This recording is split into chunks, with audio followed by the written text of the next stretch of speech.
A decision by Arizona State Parks Board to shut down 13 state parks raised questions for us here in the islands. Could budget deficits in Hawaii be putting our own parks in danger? It's a question KITV4's Jody Leong put to the State Land Department. And Jody, what they have to say?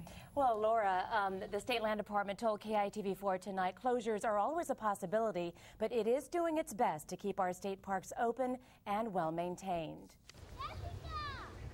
Kaka'ako Waterfront Park sits in the middle of the hustle and bustle of Honolulu. Residents and visitors flock here for recreational activities and relaxation. But the multi-million-dollar budget deficit isn't making it easy for the state to keep its 53 parks open and well maintained. In Arizona, the State Parks Board unanimously voted to close 13 parks by June 3rd. 8 others were already shut down. That leaves the state with only 9 working parks.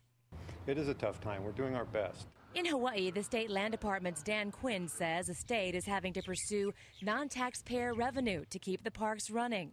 For example, charging non-resident user fees for entry and or parking into parks. Out-of-state visitors are already being charged entry fees at Diamond Head State Park and more recently at the Pali Lookout. The state raised camping and lodging fees at state parks, and it increased mooring and other fees at state boat harbors. The general funds have decreased.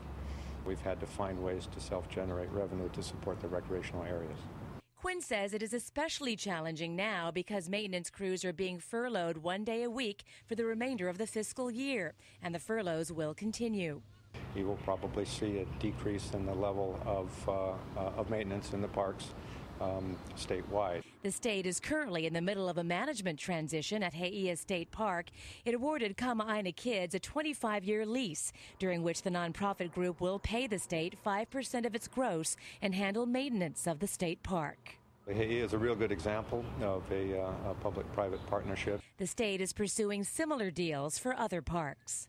The State Land Department is also happy it emerged from this year's legislative session with the bones of its program still intact. It hopes to rebuild the program once the economy turns around. And one more thing, Quinn stresses it is pursuing parking and entry fees at state parks for non-residents only. All right, thanks, Jody. Interesting.